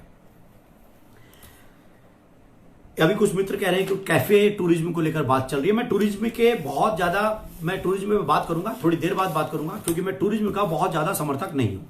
टूरिज्म का समर्थक नहीं हूं, उसका कारण है, अगर हम खाली पीली टूरिज्म की बात करेंगे, हम टूरिज्म को अगर बेसिक अपना बेस मान लेंगे, तो उसका नुकसान ये होगा कि यहां पर आने वाले समय में बुरा टूरिस्ट आ जाएगा, जो शराब पीने आएगा, जो अय्याशी करने आएगा। लेकिन अगर हमारी ताकत टूरिज्म नहीं होगी और हमारी ताकत होगी हमारे बाकी एसेट्स है, जो हमारी संस्कृति है, जो हमारा खेत है, टूरिस्ट क्या देखने आएगा? हमारे खेत को देखने आएगा, हमारी हरियाली देखने आएगा, वो अपने बच्चों को दिखाने आएगा कि देखो मक्का कैसे उगाया जाता है, वो दिखाने आएगा कि देखो भिंडी कैसे उगाया जाए, वो दिखाने आएगा कि देखिए ऑर्गेनिक प्रोड्यूस कैसे किए जा सकते हैं, वो एग्रीकल्चर देखने आएगा, वो हमारे यहाँ के फुलवारी, साफ सुथरे गांव, खूबसूरत नजारे देखने के लिए आएगा, वो बंजर खेत देखने नहीं आएगा। अगर आप उसको बंजर खेत दिखाने के लिए यहाँ बुलाएंगे, तो अपने साथ शराब लेके आएगा, अपने साथ अय्याशी लेके आएगा, और वो शराब और अय्याशी हमारे को उसी तरह से नुकसान पहुंचाएगी जो कुल्लू मनाली के आसपास के गांवों को फैला रही है, और जो अलवर और राजस्थान के कई गांवों में, खासकर जैसलमेर की तरफ जिस तरह से वहां हालत हो गई है, व्यभिचार जिस तरह से चल रहा है, हमारी स्थिति उसी तरह हो जाएगी। इसलिए मैं कहता हूं कि टूरिज्म से पहले हमारी जो अपनी शक्ति है, हमारी शक्तियां क्या क्या है, हमने बताया कि हम एग्रीकल्चर करें और लोग हमारा एग्रीकल्चर देखने आए, हमारे मंदिरों के आसपास सफाई हो, लोग हमारे मंदिर देखने आए, और जब मंदिर देखने आएंगे, ध्यान करने आएंगे, यहाँ पर पूजा पाठ करने के लिए आएंगे, यहाँ किताब पढ़ने के लिए आएंगे, तो अच्छे टूरिस्ट आएंगे, पैसा दे के जाएंगे, वो योगा करने के लिए आएंगे, वो यहाँ के मंदिरों की घंटी सुनने के लिए आएंगे, वो यहाँ की शांति को एंजॉय करने के लिए आएंगे, वो यहाँ की धूप को पूरी सर्दी के मौसम में दिल्ली से नीचे या देहरादून से नीचे पूरा इलाके में आप देखिए धुंध रहती है, कोहरा रहता है, लोगों को धूप नहीं मिलती, और हमारे पहाड़ में धूप खुली रहती है। तो हम उस पूरी धूप का जो इस्तेमाल है, उस धूप का जो इंजॉयमेंट है, उसको करने के लिए हमें पहाड़ों के अंदर टूरिस्ट लाना चाहिए। लेकिन सिर्फ धूप के लिए आएगा तो फिर नंगधड़ंग बैठे रहेंगे। यानी कि धूप से पहले हमारे को बाकी एग्रीकल्चर, बाकी संस्कृति तैयार कर लेनी चाहिए। हमको ये कह देना चाहिए कि ठीक है, आप आए हो ना तो फला मंदिर में चले जाओ, आप फला ट्रैकिंग रूट है, आप इसमें चले जाओ, आप ऐसा कीजिए, फला जगह फला खेती होती, कीवी की खेती हो रही है, यहाँ पर कोई और दूसरा काम हो रहा है, उस पर आप करने की कोशिश कर सकते हैं।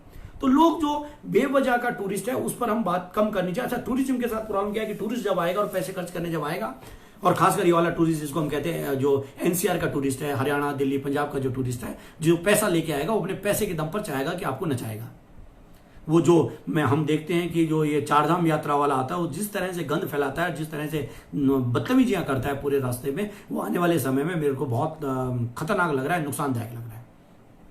तो टूरिस्ट वेलकम है, टूरिस्ट आए, लेकिन टूरिज्म को हम ये ना मान के चलें कि टूरिस्ट नहीं आएगा तो हम भूखे मर जाएंगे।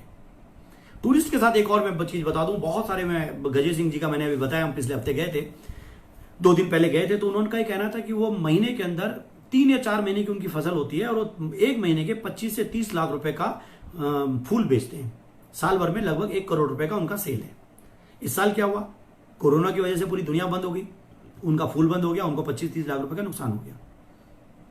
जितनी टूरिस्ट इंडस्ट्री है जो सिर्फ टूरिज्म के ऊपर डिपेंडेंट थे, वो टिहरी के आसपास के इलाके में मान के चलिए, वो मसूरी के आसपास के इलाकों की बात करिए, जो सिर्फ टूरिज्म पे डिपेंडेंट थे, उनकी हालत आज फिर भीख मांगने की हो गई है। टूरिस्ट है नहीं, टूरिस्ट अगले बहुत दिन तक आने वाला नहीं है। कोरोना का डर रहेगा, लोगों की जेब में पैसा नहीं है, लोगों की नौकरी जा चुकी है, कोई कंपनियां प्रॉफिट में नहीं है। जब आपका लेजर पैसा होगा तभी तो आदमी घूमने आएगा ना। अभी तो लोगों के खाने के लाले पड़े हुए, लोगों की EMI देने का इशू पड़ा हुआ है, तो घूमेगा कहाँ, वो बात की बात है।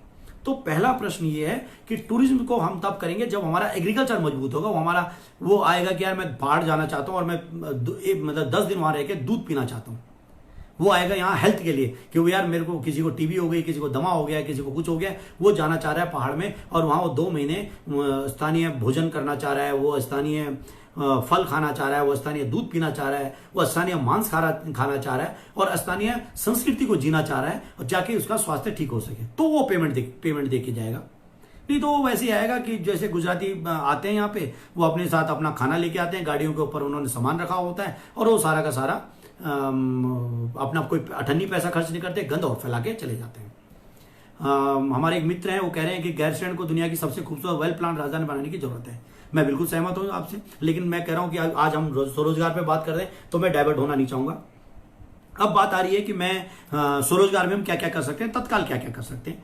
तो जो मुझे सबसे इंपॉर्टेंट नजर आई, मैंने आलू को लेकर आपको बात करी, और आलू को लेकर मैं आज पढ़ रहा था कुछ दिन पहले अगर ने अक्सर एक सुनाई देता होगा कि वो राहुल गांधी का एक स्टेटमेंट आता है कि आलू से सोना बनाने का। उस स्टेटमेंट के पीछे की बैकग्राउंड ये है कि वो प्रधानमंत्री नरेंद्र मोदी ने एक जगह इस तरह का भाषण दिया था कि आलू को हम बहुत प्रॉफिटेबल धंधा बनाएंगे, आलू से हम सोना क्रिएट करेंगे, और राहुल गांधी ने उसी स्टेटमेंट को पकड़ा और उस स्टेटमेंट को बोल दिया, और इन्होंने बीजेपी के जो IT सेल के लोग हैं, उन्होंने उस स्टेटमेंट को पकड़ा और राहुल गांधी के खिलाफ उसको चला दिया।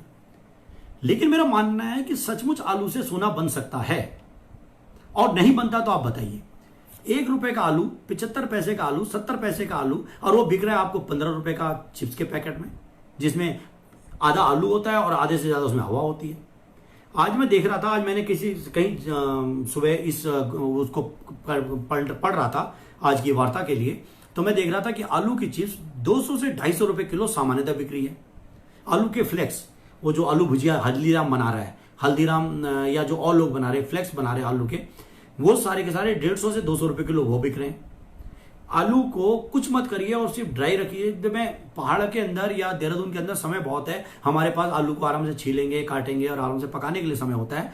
लेकिन दिल्ली मुंबई जैसे जहां जिंदगी बहुत फास्ट है, वो वहां आलू को शायद काटने छीलने का समय उनके पास नहीं है, इसलिए वो चाहते हैं कि उनको आलू के सूखे आलू मिल जाए, आलू का पाउडर के फॉर्म में मिल जाए, आलू क्यूब के फॉर्म में मिल जाए, और वो सीधे उसको डालें और उससे इस्तेमाल करें। आलू के अंदर एक और चीज है, और प्याज के भी अंदर भी यही बात है कि आलू के अंदर 80 से 90%, 70 से 80%, 85% तक भी पानी होता है। यानी कि हम चमोली से और उत्तरकाशी से जब आलू को ट्रांसपोर्ट कर रहे होते हैं देहरादून की तरफ, ट्रक में डाल रहे होते हैं, एक तो जिस सीजन में आलू होता है उस सीजन में सामान्यतः सड़क टूटी हुई होती है तो कष्ट होता है हमको, और आलू हमारा बिक नहीं पाता, तो 75 रुपए, 75 पैसे, 70 पैसे, 80 रुपए, 80 पैसे, 1 रुपए किलो तक मैंने कई बार चमोली के अंदर आलू पड़ा हुआ देखा हुआ है उत्तरकाशी।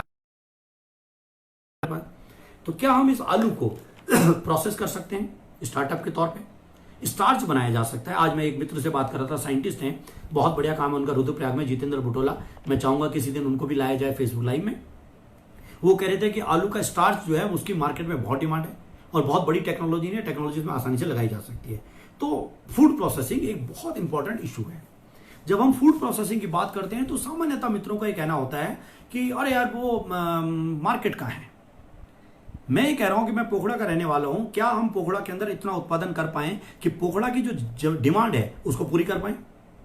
सच तो यह है कि हम सब्जी की बड़े बड़े प्रोजेक्ट उत्तराखंड में लग चुके हैं। आज भी सब्जी अगर बिजनौर से और नजीबाबाद से ना आए तो हम एक दिन भी 2 दिन भी सर्वाइव नहीं कर पाते। तो क्या हम सब्जी के उत्पादन से ही अपने आप को अपनी जरूरतें पूरी कर सकते हैं?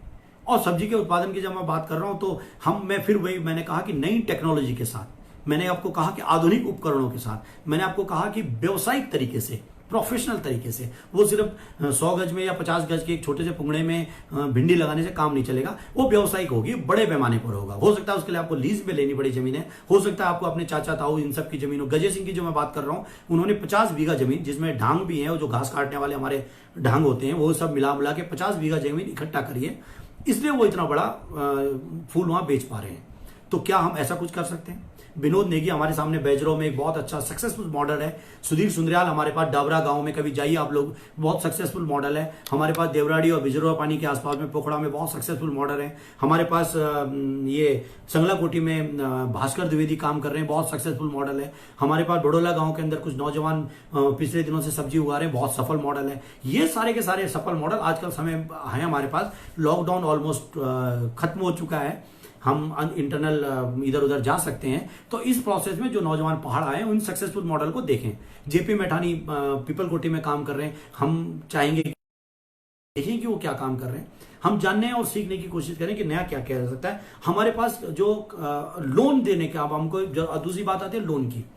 मैं आपको इंटरेस्टिंगली बात बताऊं कि मैं पूरे देश में घूमता हूं, मैं कपाट में रहा हूं, कपाट के मार्फत मैंने कम से कम 100-200 एनजीओ के साथ अलग अलग जगह पूरे देश में घूमा हूं।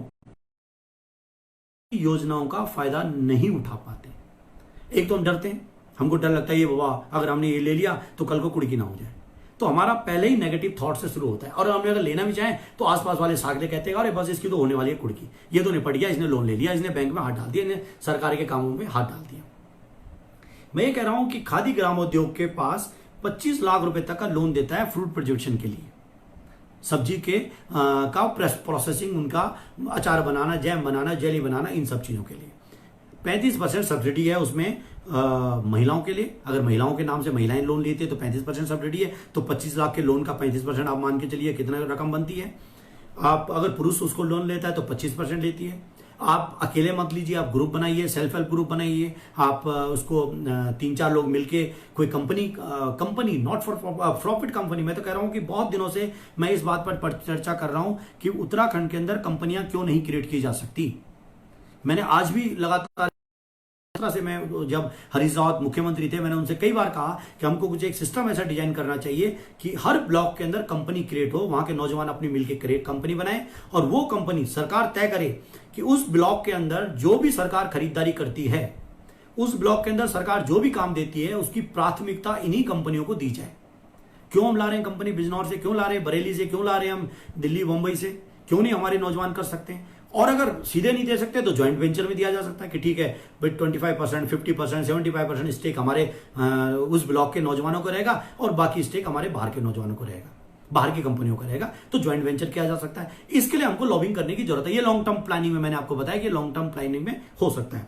फिलहाल की जो मैं बात कर रहा हूं कि खादी ग्रामोद्योग की जो स्कीम है, खादी ग्रामोद्योग के साथ जब हम बात करते हैं तो खादी ग्रामोद्योग एक होता है जो जिला खादी ग्रामोद्योग बोर्ड होता है, वो एक अलग चीज होती है, और एक होता है खादी एवं ग्रामोद्योग आयोग, वो दूसरा अलग चीज है। दोनों की ये बहुत बढ़िया स्कीम्स हैं और ये जो प्रोसेसिंग यूनिट हमारी आराम से लग सकती है। अगर इसको आप सब्सिडी, मैंने आपको बता दिया कि 35% सब्सिडी है महिलाओं के लिए और पुरुषों के लिए। जिला उद्योग केंद्र पर्वतीय क्षेत्रों में जो जिला उद्योग केंद्र हैं, इनके पास जमीनें भी हैं, ये जमीन भी अलॉट करते हैं। आप क्यों नहीं जाते हम लोग जमीन अलॉट करने के लिए? फिर हम कहते हैं कि यार जी जमीनों में हेराफेरी हो गई, वो लाला लोग आए और लेके चले गए जमीन, रहे तो हमको जमीन मिलेगी कहां से? मैंने पिछली बार रुद्रप्रयाग में अपने एक मित्र के लिए, जो मेरे साथ काम करता है, उसके लिए चाह रहा था कि एक जमीन का टुकड़ा अलॉट किया जाए। उन्होंने कहा हो जाएगी, लेकिन मेरा जो मित्र है वही पीछे हट गया। लेकिन जमीन अलॉट करने के लिए सरकार ने अलग अलग क्षेत्रों में, पर्वतीय क्षेत्रों में इंडस्ट्रियल एरिया डेवलप कर रखे, उस पर हमको जमीन लेनी चाहिए और जमीन पे अधिकार जताना चाहिए ताकि हम उससे ले सकें। वो उनके पास लोन है बहुत अच्छे, वो देते हैं इसके लिए, वो इसमें सब्सिडी देते हैं। सबसे बड़ी बात है कि सब्सिडी इतनी ज्यादा है उसमें कि आपको ज्यादा कैपिटल की जरूरत, इधर उधर हाथ मारने की जरूरत नहीं पड़े। हमको इसको लेने के लिए एग्रेसिव होना पड़ेगा, हमको उसके लेने के लिए इस्तेमाल आगे बढ़ना पड़ेगा। और उसके लिए मैं अपने जो मित्र लोग उत्तराखंड क्रांति दल में या जो इसको सुन रहे हैं उनसे कहूंगा कि आज हमारे पास जो नौजवान आए पहाड़ में, उसमें तो बहुत सारे क्वालिफाइड लोग आए हैं। हमारे पास बहुत सारे वो लोग हैं, मैं पूरे देश में घूमता रहता हूं, जिनका दिल आज भी पहाड़ के लिए धड़कता है, जो मजबूरी बस पहाड़ से बाहर हैं, लेकिन वो पहाड़ के अंदर आराम से वो आज भी अगर उनसे हम मदद मांगे तो वो मदद करने को तैयार रहते हैं। तो उनकी मदद ली जा सकती है। उनके पास कैपिटल भी होगा, उनका मार्केट भी, उनके पास बहुत सारी चीजें होंगी। जो स्यारा रिटेल एक दीपक ध्यानी जी चला रहे हैं, बहुत सक्सेसफुल मॉडल है, हमको उनके साथ जुड़ जाना चाहिए। जिला उद्योग केंद्र मैंने बताया, उद्योग निदेशालय एक अलग चीज है, जो उनके पास बड़े प्रोजेक्ट हैं। अगर 10 लाख से बड़ा प्रोजेक्ट है तो वो काम करते हैं, वो भी आपको जमीन भी अलॉट कर सकते हैं, वो आपको मशीनरी भी दे सकते हैं, उनका मदद करने के लिए भी है। ये सारे के सारे समितियां भी लोन ले सकती है, व्यक्तिगत तौर पे आप लोन ले सकते हैं। आज मेरी एक मित्र से बात हो रही थी, वही श्रीनगर को लेकर, साइंटिस्ट हैं वो। उन्होंने कहा कि श्रीनगर के अंदर अगर आप देखें तो जो प्रोड्यूस है, अगर हम मीट की दुकानों की बात करें लीजिए कि टोटल मीट का कंजम्पशन कितना है और कौन लोग हैं उसका मीट को बेचने वाले लोग।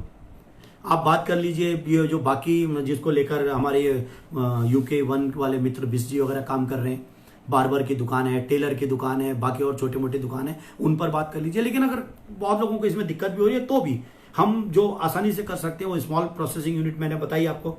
हम वेजिटेबल, अब कल मेरी एक अपने मित्र से बात हो रही थी जो एक बड़े व्यापारी हैं ऋषि के उसके विकास नगर में, वो कह रहे थे कि हिमाचल के एक आदमी ने काला आम जो है उनका पोंटा साहब के पास में, वहां पर एक प्रोसेसिंग यूनिट शुरू किया जहां वो वेजिटेबल्स को पैक करके दे रहे हैं। एक पैकेट उन्होंने एक मतलब अलग अलग पैकेट बना रखे हैं और जिसमें आपको, आजकल लोग कोरोना से डर रहे हैं तो वो सीधे डायरेक्ट टू होम की बात कर रहे हैं कि जी हम आपके घर पहुंचा देंगे, 1 दिन के अंदर 2 दिन के अंदर साफ सूफ करके काट पीट के हम आपके यहाँ सब्जी पहुंचा देंगे। वो हम क्यों नहीं कर सकते? बेकरी, क्या कभी हमने सोचा है कि हमारे यहाँ कितना बेकरी प्रोडक्ट आता है? हमारे पास बिस्किट कितने आ रहे हैं, हम बेकरी पे हाथ आजमा सकते हैं, बहुत बेहतरीन। और इन सब के लिए, मतलब बेकरी के लिए सरकार पैसे दे रही है, टेक्नोलॉजी दे रही है, सरकार सुविधाएं दे रही है। हम फूड पैकेजिंग, फूड प्रोसेसिंग एक अलग चीज है और फूड पैकेजिंग एक अलग चीज है। अगर आप कभी रुद्रप्रयाग में खड़े हो जाइए, चमोली में खड़े हो जाइए और पता कीजिए माल्टा कैसे जा रहा है, तो माल्टा जिस बुरी हालत में यहां से पैक होके जाता है वो बोरी में डाल देते हैं, सेब को बुरी हालत में पैक में डाल देते हैं। हमारा टमाटर हो, चीजें हो, ढंग से हम पैक करके नहीं बेच पा रहे हैं। पैकेजिंग इंडस्ट्री एक बहुत बड़ी इंडस्ट्री है। छोटे छोटे बॉक्स बना के अगर हम एप्पल को बेचें और हम कह दें कि चमोली ब्रांड है, ऑर्गेनिक है, थोड़ा सा 2-4 जार्गन उसमें जोड़ने की जरूरत है, और लेकिन अगर वो दिख रहा होगा सुंदर तो उसमें खरीदार अच्छा आएगा। एप्पल हम खरीदते हैं, उसमें एक चिट सी लगी रहती है, ओके लिखा रहता है उसमें। किसने ओके लगाया, ओके किया है नहीं है, किसको पता है, लेकिन सिर्फ ओके लगने से ही उसका भाव जो है 30 रुपए 40 रुपए बढ़ जाता है और हम उसका पैक को बड़े खुशी खुशी खरीद लेते हैं। आजकल तो बल्कि मदर डेयरी के अंदर प्याज के 1-1 किलो के पैक उन्होंने बना रखे हैं, वो नेट वाला जो एक थैला है उसमें रखे रहते हैं। लोग जाते हैं और पूछते भी नहीं कि अंदर 900 ग्राम है या 1 किलो है। हम पैकेजिंग पे, हमारा चाहे आलू की बात करें, सब्जियों की बात करें, हम अपने सेब की बात करें, हम अपनी मौसमी की बात करें, ये सॉरी माल्टा की बात करें, इन सब के अंदर पैकेजिंग का और ब्रांडिंग हम नहीं कर पा रहे। हमारे बहुत सारे मित्र, अगर हम जो अभी पहाड़ गए, अगर उनका हम स्किल का एक मैपिंग करें, क्योंकि अनफॉर्चुनेटली सरकार वो सब नहीं कर रही है। सरकार को ये करना चाहिए कि स्किल मैपिंग करनी चाहिए। स्किल मैपिंग नहीं होगी, हमारे पास क्या स्किल है, हम स्किल मैपिंग नहीं कर पा रहे। लेकिन मेरा मानना है कि बहुत सारे मित्र ऐसे भी होंगे जो मार्केटिंग से आए होंगे, वो जानते होंगे कि ब्रांडिंग किसको कहते हैं, वो जानते होंगे कि वो ग्रेडिंग किसको कहते हैं, वो जानते होंगे कि पैकेजिंग किसे कहते हैं। अगर एक आदमी सिर्फ खड़ा होकर यही 3 काम कर दे, पैकेजिंग, मार्केटिंग, ब्रांडिंग उनकी आपका माल है, आप मेरे पास लाइए, मैं इसकी ब्रांडिंग करूंगा, मैं तय करूंगा कि ये साइज का संतरा अलग रखना है, ये साइज का नींबू अलग रखना है, माल्टा अलग रखना है, इसकी पैकेजिंग मैं करूंगा, पैकेज करके हम उनको बेचेंगे और ब्रांड करके बेचेंगे। This is from Chamoli, this is from Rudraprayag, Malta from Himalaya. हवा बिक रही है हमारी भाई, हमारा पानी बिक रहा है हमारे हिमालय के नाम से, हमारे पास इतना कुछ है लेकिन हम उसको बेच नहीं पा रहे। तो ये मैपिंग हमको करनी चाहिए, हमें आपस में करनी चाहिए। गांव के अंदर भी जो लोग आए हैं उनसे हमें पूछना चाहिए कि भैया बताओ तुम्हारे को क्या नॉलेज है और क्या तुम कर सकते हो। मिनिस्ट्री ऑफ फूड प्रोसेसिंग के पास जो सेंट्रल गवर्नमेंट की है वो 50% तक सब्सिडी देते हैं अगर आप प्रोसेसिंग यूनिट लगाते हैं। तो अगर आप कोल्ड स्टोरेज खड़ा करते हैं तो कोल्ड स्टोरेज के लिए मुझे लग रहा है 25 से 40% सब्सिडी, जब यूपीए की गवर्नमेंट थी उससे सुबोध खान साहब मिनिस्टर थे तब मुझे लग रहा है वो 40% सब्सिडी थी ये लगाने की, ये कोल्ड स्टोरेज खड़े करने के लिए। तो कोल्ड स्टोरेज मैंने कहा हमारे पास पानी है, हम पानी का इस्तेमाल करके अपने पानी की ठंडक, मैंने कहा ना कि हमने अभी तक टेम्परेचर और ग्रेविटेशनल जो फोर्स है, जो उसकी जो ढलान उसका इस्तेमाल नहीं किया। वो हमारे यहाँ की मिट्टी को बहा के ले जाता है लेकिन हमने कभी उसका इस्तेमाल करने की कोशिश नहीं की। फिशरीज, मछली पालन, मैं बिहार में घूम रहा था और मैंने बिहार में पूछा एक जगह कि मछली खानी है, तो उन्होंने कहा मछली आंध्रा से आई है इसलिए बिहार पिछड़ा हुआ है। हमारे पहाड़ में पूछ लीजिए मछली कहां से आ रही है, तो मछली मिलती ही नहीं है खाने को। थोड़ी बहुत आ रही है जी, बिजनौर से आ रही है, क्योंकि मछली इसलिए नहीं आ पाती क्योंकि मछली खराब हो जाती है। पर क्या हम अपने गाड़ गदेरों में, हमने सियारों में मछली नहीं पैदा कर सकते हैं? अब वो मछली भी मैंने फिर वही कहा ना कि आप एक खेत, एक छोटे से 100 गज के या 50 गज के खेत में करने से नहीं होगा, वो व्यावसायिक लेवल पे करना पड़ेगा। क्योंकि जिस दिन डिमांड आपके पास आएगी कि 2 क्विंटल मछली किसी गांव में किसी पार्टी के लिए, किसी शादी ब्याह के लिए चाहिए, तो तुरंत आपके पास 2 क्विंटल अवेलेबल होनी चाहिए। वो जब तक नहीं करेंगे तब तक उसका कोई मतलब रह नहीं जाता। मिनिस्ट्री ऑफ फूड प्रोसेसिंग वो ग्रेडिंग और पैकेजिंग के लिए भी बहुत पैसा दे रहा है, उस पर भी हमको बात करनी चाहिए। ये सारे के सारे जो चीजें हैं ये तब कर पाएंगे जब हम सबसे पहले स्वरोजगार की जो कल्चर है, जो हमारा रोजगार का जो हम नौकरी का जो एक हमारे दिमाग में माइंडसेट बना हुआ है 200 सालों से, उसको ब्रेक करेंगे। और इसको ब्रेक तो किसी को करना ही पड़ेगा, आज नहीं करोगे तो कल करोगे। जिस तरह से दुनिया के अंदर महामारी फैल रही है, जिस तरह से युद्ध हो रहे हैं, आतंक हो रहा है, जिस तरह से दंगे हो रहे हैं, जिस तरह से ये जो दक्षिण पड़ती फोर्सेज कहते हैं, जो अपनी जगह में दूसरे को नहीं आने देना चाह रहे, जो डरते हैं दूसरों से, वो जिस तरह से शहरों से लोगों को भगा रहे हैं, जिस तरह से बॉम्बे से यूपी और बिहार वालों के साथ जो बिहेव किया जाता है, उसमें यूपी और बिहार वाले तो होते हैं, लेकिन ऐसा नहीं है कि पहाड़ियों के साथ नहीं किया जाता होगा, या शायद पहाड़ी जो थोड़ा ठीक ठाक पोजीशन में उनके साथ नहीं किया जाता, लेकिन नीचे लेवल पे तो उनके साथ भी किया ही जाता है। जिस तरह से उनके साथ किया जा रहा है, या जो नौजवान पिछले दिनों दिल्ली में उसके हाथ पैर काट दिए गए थे और उसको जिंदा जला दिया गया था, जो दंगों में जो स्थितियां हो गई हैं, अब हमारे पास एकमात्र जगह हमारा पहाड़ है जो सेफ है, जो महफूज हम वहां पर रह पाएंगे, उसको लेकर। तो मुझे लग रहा है मेरी काफी लंबी बातचीत हो गई है और कुछ विशेष लोगों से नहीं आए हैं ऐसी चीजें। कोई सवाल हो तो पूछिए, मैं जवाब दूं। किसी मित्र का कोई सवाल हो तो मैं जवाब दूं और फिर मैं उस हिसाब से देखूं। राजधानी को लेकर बात हुई है, तो चूंकि वो आज मेरा विषय का नहीं है तो मैं उस पर बात नहीं करूंगा। फूड प्रोसेसिंग की मैंने आपको बात कर दी है। मैंने आइसक्रीम को लेकर, आइसक्रीम को लेकर मैंने बात करनी थी। मैं आज किसी मित्र से बात कर रहा था कि आइसक्रीम अगर श्रीनगर के अंदर देखें तो आइसक्रीम कभी किसी को मौका मिले तो एक मैन्युफैक्चरर है वहां पे जो बाहर का है और उसकी जो मैन्युफैक्चरिंग यूनिट है, कभी उसको देख के आ जाइए उसकी क्या हालत है। तो क्या कोई बड़े ग्रुप, जिसमें मैंने कहा कि हमारे मित्र हैं दिल्ली देहरादून में, एसपी नौटियाल, सत्यप्रकाश नौटियाल थत्यूड़ के रहने वाले हैं, उनकी एक बहुत अच्छी यूनिट है यहाँ पे फूड प्रोसेसिंग की। हम चाहेंगे किसी दिन वो आए, इस पर बात करें। उन्होंने हमने साथ काम किया था department of science and technology के एक प्रोजेक्ट में, और उसके बाद उन्होंने अपनी यूनिट लगा दी। मैं आगे चला गया दूसरे कामों के लिए, पढ़ाई लिखाई के लिए, और आज वो जो है सक्सेसफुल यूनिट है। क्या हम ये कर सकते हैं कि छोटी छोटी यूनिट पहाड़ों में लगा दें और एक ब्रांड के नाम से बेचें उसको? हम इस एक्सपेरिमेंट को वहां करके देख चुके हैं मध्य प्रदेश में। विंध्याचल जो इलाका है, मैं जब मिनिस्ट्री ऑफ रूरल डेवलपमेंट में था, हमने वहां पे ये इस्तेमाल किया। हमने विंध्या नाम से मसाले का ब्रांड इंट्रोड्यूस किया और अलग अलग गांवों में लोगों का कहा आप क्या बनाइए, ये स्पेसिफिकेशन है, ये एसओपी है, स्टैंडर्ड ऑपरेटिंग प्रोसीजर जिसको हम कहते हैं, ये है, इतना आपने करना है, इतना पानी डालना है, इतना ये करना है, इतना वो करना है, ये करिए और प्रोसेस कीजिए और हम ब्रांडिंग हम करेंगे, बेचने का काम हम करेंगे। और हमने उसको सक्सेसफुली किया और आज वो यूनिट बहुत बढ़िया चल रही है। आज वो अपने पैरों पर खड़ी हो चुकी है। उस वक्त थोड़ा बहुत मिनिस्ट्री ने उसमें सपोर्ट किया था, वो एक हो चुका था। कोई और सवाल हो किसी का? गांव को मास्टरपीस बनाने की कुछ मित्र कह रहे हैं, मेरे को समझ नहीं आया इसका मतलब क्या होता है कि कैसे मास्टरपीस बनाना चाहिए। ये बताएं। अगर मोहित मिश्रा कुछ जानना चाह रहे हैं तो हम बताएंगे तो मैं उस पर कुछ बोल पाऊंगा। गैरसैंण को राजधानी का इशू है, वह फिर वही सारा का सारा आ जाए। विनीत पांडे जी भी कुछ बोल रहे हैं, नहीं वो भी कुछ नहीं कह रहे। समीर मुंडे भी कह रहे हैं फूड प्रोसेसिंग, मैंने कह दिया कि फूड प्रोसेसिंग यूनिट बहुत बढ़िया है। केदारनाथ पैदल मार्ग को डेवलप करने की जरूरत है, कैसे बढ़ सकते हैं उसमें। मेरे ख्याल से वो डेवलप हो ही रहा है, तो पहले ही उसमें शायद इधर की तरफ से कुछ तय हुआ है उसमें, ये अपना त्रिजुगी नारायण की तरफ से शायद वो बन रहा है। वो मेरा विषय नहीं है तो उस पर आज नहीं, आज हम मुख्यतः स्वरोजगार पर बातचीत करने की कोशिश करेंगे। एक और चीज मित्रों, मैं मुर्गी पालन, भोपाल सिंह जी कह रहे हैं मुर्गी पालन बहुत बढ़िया। मैंने बता दिया कि मीट, मुर्गी और मटन, ऑर्गेनिक मीट के नाम से क्यों नहीं हम इसको ब्रांड के तौर पे ले जा सकते हैं। और सिर्फ मीट ही क्यों, अगर क्या हम बकरी का जो दूध है क्या उसको हम पैकेज कर सकते हैं। ऊंट का दूध तो बिकता ही है ना, लोग बेचते हैं ना ऊंट का दूध, तो हम बकरी का दूध अगर हिमालयन गोट का मिल्क अगर हम बनाकर पैकेजिंग करके बेचने की ताकत रखें तो दोनों काम किए जाते हैं। पहले उसका मिल्क बेचिए, उसके बाद जो वो बड़ी हो जाती है उसको कटने के लिए बेच दीजिए, क्या दिक्कत होगी। तो वो एक ऑर्गेनिक मीट के तौर पे, क्योंकि जो प्लेन्स में जो हो रहा है उसकी बहुत बुरी हालत है, तो ये वो किया जाता है।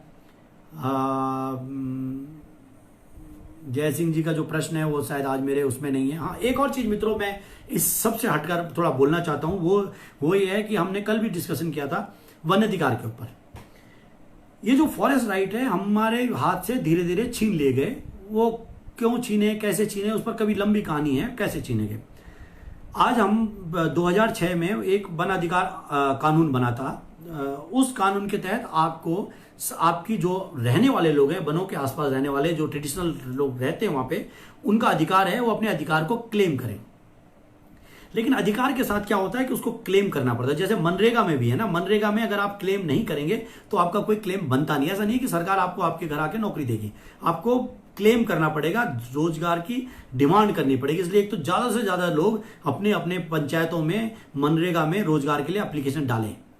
14 दिन के अंदर सरकार आपको रोजगार देगी। ये 10 या 14 दिन, शायद 14 दिन, ये कानूनन है। मैं ये कह रहा हूं कि उत्तराखंड क्रांति दल एक राजनीतिक पार्टी है, ये कोई भजन कीर्तन वाला ग्रुप नहीं है। आप क्लेम कीजिए, नौकरियों के लिए क्लेम कीजिए। सरकार नौकरी नहीं देते तो सरकार को कोर्ट में ले जाइए कि मैंने ये इतने तारीख को क्लेम किया था कि मैं बेरोजगार हूं, मेरे को नौकरी चाहिए और सरकार ने मुझे नौकरी नहीं दी है, कोर्ट में ले जाइए और इसको आंदोलन के तौर पे बनाइए। मनरेगा इतना बेहतरीन कार्यक्रम है। मनरेगा हमारे पहाड़ की पूरी उसको बदल सकता है, सूरत को बदल सकता है। पहाड़ों के अंदर पहले हमारे पास चाल खाल हुआ करती थी, वो सब खत्म हो गई, उनको बनना चाहिए। हमारे खेत चूंकि बंजर पड़ गए बहुत सालों से, तो हम ये देख रहे हैं कि खेतों में से जो पानी है वो बहुत तेजी से बह जाता है। जब खेत में आप हल नहीं चलाओगे तो पानी अंदर नहीं जाएगा, पानी अंदर नहीं जाएगा तो मॉइस्चर नहीं रहेगा, उसके आसपास मॉइस्चर नहीं रहेगा तो हमारा जो कुएं हैं, जो हमारे नौले हैं, जो हमारा पानी का स्रोत है वो सूख जाएगा। ये सारा का सारा एक विशेष साइकिल, एक कुचक्र है। इस कुचक्र को एक ना एक जगह से जब तक आप तोड़ेंगे नहीं तब तक उससे आप बाहर नहीं निकल सकते। एक एस्केप वेलोसिटी फिजिक्स का एक वो है, कॉन्सेप्ट है, एस्केप वेलोसिटी उसको कहते हैं। उस एस्केप वेलोसिटी की हमको जरूरत है। एस्केप वेलोसिटी में क्या होता है कि एक सेंटर के आसपास बहुत सारे इलेक्ट्रॉन हमारे घूमते रहते हैं। अणु के अंदर बहुत सारे लोग जो फिजिक्स पढ़े हुए हैं वो जानते हैं कि उसके तरफ घूमते रहते हैं। वो बंदूक की गोली में भी उसके अंदर होते हैं, या जो बारूद में भी वो सब होते हैं, और वो घूमते रहते हैं, वो जीवन पर्यंत घूमते रहेंगे अगर जब तक आप उनके ऊपर कोई फोर्स ना डालो। तो अगर आपने उसके अंदर जरा सी एनर्जी डाली, यानी जरा सी चिंगारी लगाई, तो एटॉमिक बम ब्लास्ट कर देगा। अगर नहीं करोगे तो रखा रहेगा, उसके अंदर एनर्जी रहेगी, ताकत रहेगी, लोगों को रखा रहेगा।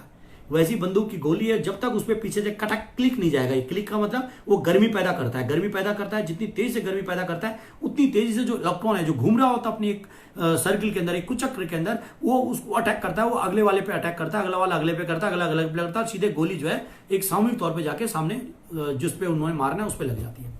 उसी कुचक्र में हम फंसे हुए हैं। पानी नहीं है, क्यों नहीं है? क्योंकि खेत बंजर पड़े हुए हैं, तो बंजर खेतों के अंदर पानी सीपेज नहीं हो रहा। पानी सीपेज नहीं हो रहा तो पानी तेजी से बह रहा है, तो तेजी से बह रहा है तो फ्लड आ रहा है, बाढ़ आ रही है तो हमारे भीड़े टूट रहे हैं, हमारे खेत टूट रहे हैं। तो वो सारा का सारा कुचक्र तभी टूटेगा जब हम खेतों को बहाएंगे, खेतों में दोबारा से हल चलाएंगे।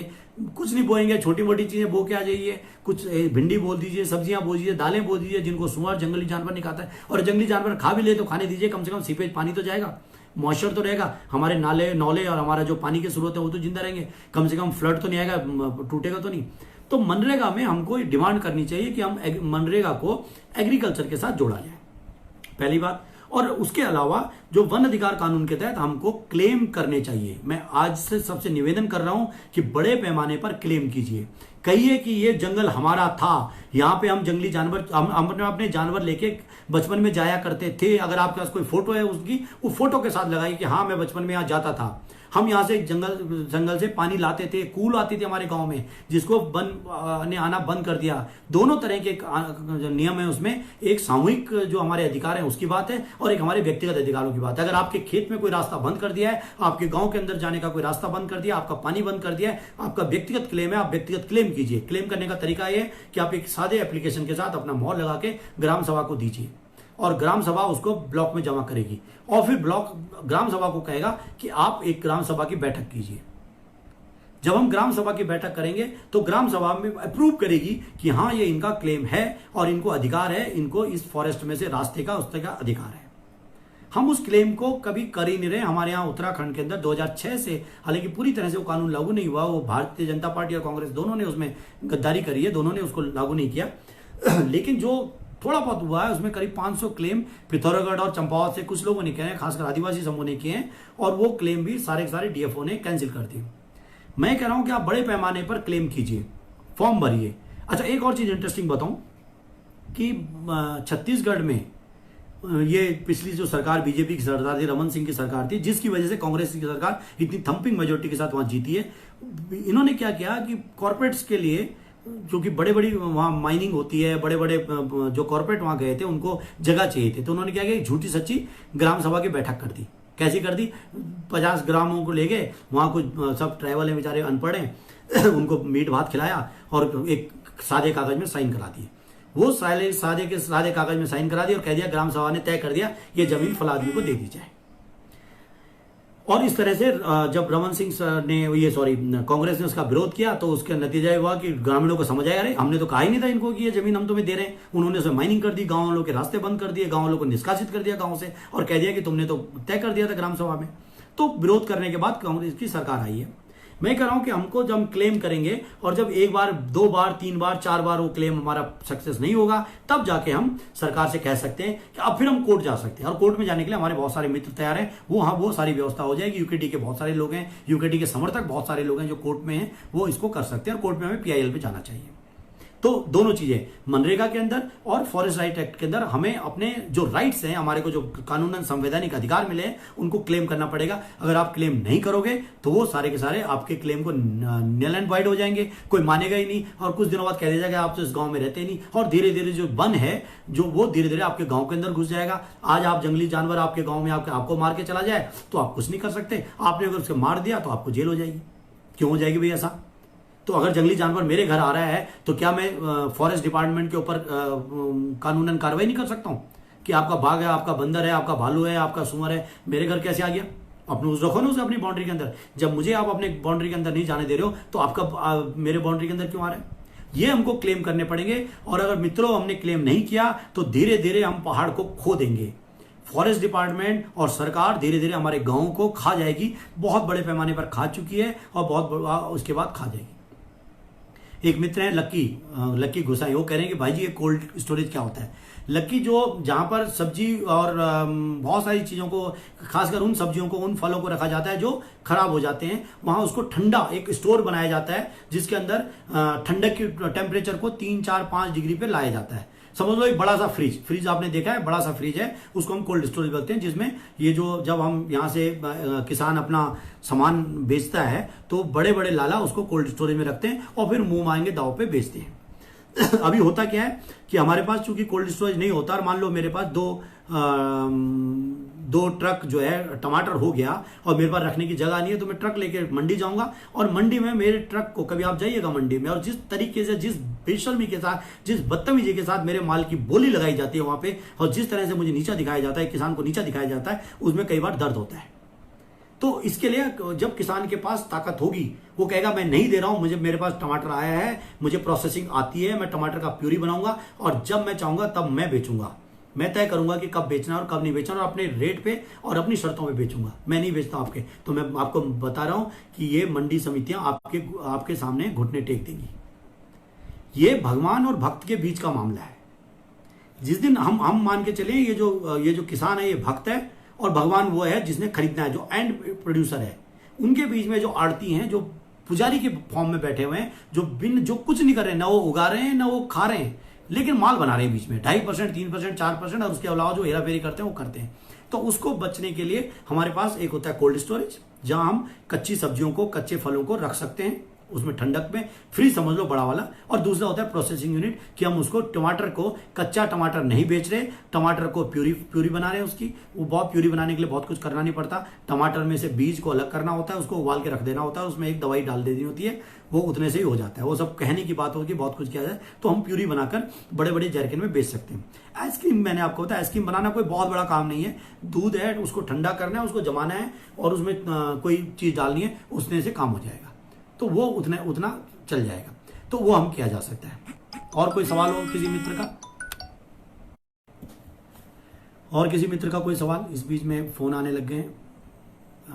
मुर्गी पालन मैंने बता दिया कि मीट की बहुत डिमांड है वहां पर।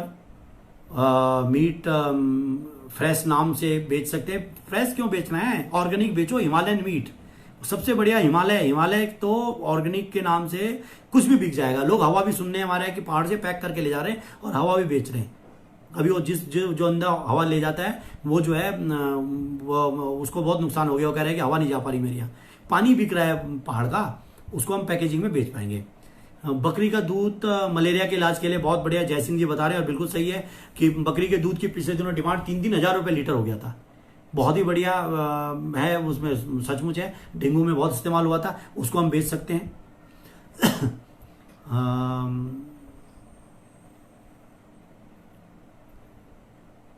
हाँ, जय सिंह जी बता रहे हैं कि कोल्ड स्टोरेज और कोल्ड स्टोरेज जो बैन है, कोल्ड स्टोरेज बैन भी कह सकते हैं। हाँ, बैन भी ठीक है। बैन में सिर्फ ये होता है कि दूध को आप बाहर ले जाओगे, मगर मैं कह रहा हूं कि हम कच्चा माल बाहर ले जाएं क्यों? अगर दूध का उत्पादन हो रहा है तो क्या हम अपने दूध का इस्तेमाल अपने ही आसपास कर सकते हैं? क्योंकि दूध की डिमांड, आप किसी भी पहाड़ के इलाके में चले जाइए, सब जगह थैली का दूध आ रहा है और थैली का दूध में क्या आ रहा है किसी को पता नहीं है। आप श्रीनगर से लेकर किसी भी पहाड़ की मार्केट में देख लीजिए, सारी जगहों में सब स्टैंडर्ड माल आता है। चिप्स आ रही है तो वो लेज के नाम से किसी और की आ रही है, ऐसे इस तरह से डिजाइन कर रखा है कि लेज लगे। लाइफ बॉय साबुन की लाइफ बॉय साबुन आ रहा है, तो सब स्टैंडर्ड सामान आ रहा है। सब स्टैंडर्ड सामान आ रहा है, तो अगर हम लोकल लेवल पे भी कर लें तो हमको शायद कोल्ड स्टोरेज बैन की तब जरूरत पड़ती है जब हम माल को इमीडिएटली कहीं ले जाना होता है, दूध को कहीं ले जाना होता है, तो शायद उतनी जरूरत नहीं है। हमारा टेम्परेचर वैसे ही ठीक ठाक रहता है, तो कोल्ड स्टोरेज जरूर हमको चाहिए होता है कि हाँ, जिस सीजन में हमारे पास टमाटर बहुत सारा हो गया है और जिस सीजन में टमाटर ऑफ सीजन रहेगा उस सीजन के लिए हम उसको कर सकते हैं। मटर को लेकर क्या है, लेकिन जो सबसे बड़ा इंपॉर्टेंट है, ये सेक्टर तो 1 by 1 हम लिए जा सकते हैं, बहुत लंबा हो गया है सेक्टर, तो हम एक अगली बार फिर हम बात कर सकते हैं किसी सेक्टर में बात करनी। लेकिन जो सबसे बड़ा है वो है कि माइंड सेट, कि हम क्या स्वरोजगार को अपनी संस्कृति का हिस्सा बना सकते हैं। ये कुचक्र है, इस कुचक्र को तोड़ने के लिए कौन लोग आगे आ सकते हैं? क्या हम सामूहिकता का कुछ, हम पहाड़ में एक दूसरे से लड़ते रहते हैं, जबकि पहाड़ से बाहर हम जाते हैं तो सब लोगों ने ग्राम समितियां बना रखी हैं, एनजीओज बहुत सारे बन रखे हैं देश के अंदर पहाड़ियों के नाम से। पहाड़ी लोग खूब काम कर रहे हैं, लेकिन वही जब हम पहाड़ में आते हैं तो हम इकट्ठा नहीं हो पाते। तो क्या हम सेल्फ हेल्प ग्रुप के तौर पर, क्या हम सामूहिकता तौर पर कि भाई तुम्हारे पास ये स्किल है, मेरे पास ये स्किल है, मैं मार्केटिंग कर सकता हूँ, मैं पैसा लगा सकता हूँ, कोई टेक्नोलॉजी टेक्निक का काम कर सकता है, उसमें हम क्यों नहीं कर सकते? कितने दोस्त हैं जो बेकरी में काम करते हैं, कितने लोग हैं जो मिठाई की दुकानों में काम करते हैं, दिल्ली वल्ली में जो मिठाई के एक्सपर्ट है, मिठाई बनाने के एक्सपर्ट है, कितने लोग हैं जो बाकी फूड प्रोसेसिंग यूनिट में काम करते हैं, जो उसको कर सकते हैं। बहुत सारे लोग हैं जो इसको कर सकते हैं, जिनको किया जाना चाहिए। मुझे लगता है कि मैं आपकी आज की बात को यहीं पे समाप्त कर देता हूं। लगभग 1.25 घंटा मैं आप लोगों के साथ रहा हूं। कोई और प्रश्न होगा तो आप मुझसे व्यक्तिगत तौर पे पूछ सकते हैं, समीर भाई। और मेरा email ID अगर नोट करना चाहें तो prembahukhundi@gmail.com, prembahukhandI@gmail.com, इस पर आप मुझे ईमेल कीजिए। बहुत बहुत धन्यवाद। जय उत्तराखंड, जय भारत। हम एक बहुत संपन्न और बहुत बसा हुआ उत्तराखंड बसाएं, ऐसी उम्मीद के साथ आप सबको धन्यवाद। नमस्कार। जय उत्तराखंड।